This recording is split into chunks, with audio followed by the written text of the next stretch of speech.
Hello everyone, সবাই কেমন আছো?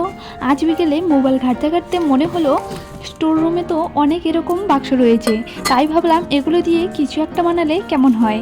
তাই আর বসে না থেকে ঝটপট কাজে লেগে পড়লাম। প্রথমে গোল আকৃতির বাটি নিয়ে কাগজগুলো গোল করে কেটে নিলাম, তারপর সাইডগুলো ভালো করে সমান করে নিলাম। এরপর দেখো আয়তকারের মতো আকৃতি করে 4টে কাগজ কেটে নিয়েছি। এখন লাল ফেব্রিক দিয়ে পুরো গোল আকৃতির কাগজগুলো রং করে নেব। আমার লাল কালারটা করা হয়ে গেছে। এখন সাদা ফেব্রিক দিয়ে লাল কাগজের উপর ডিজাইন করব। আমার কাছে কোনো তুলি নেই, তাই কান পরিষ্কার করার কাঠি দিয়েই করছি। এরপর দেখো আমি 4টে কাগজেই ডিজাইন করে নিয়েছি। দুটো তো একই ডিজাইন করেছি আর দুটো আলাদা আলাদা ডিজাইন করেছি। আমার এই কাজটি তোমাদের কেমন লাগলো অবশ্যই কমেন্ট করে জানাবে কিন্তু। আর হ্যাঁ, তোমরা কে কোথা থেকে আমার এই ভিডিওটি দেখছো অবশ্যই কমেন্ট করে জানাবে কিন্তু। তো আজকের জন্য টাটা বন্ধুরা, দেখা হচ্ছে নেক্সট কোনো মিনি ব্লগে। বাই।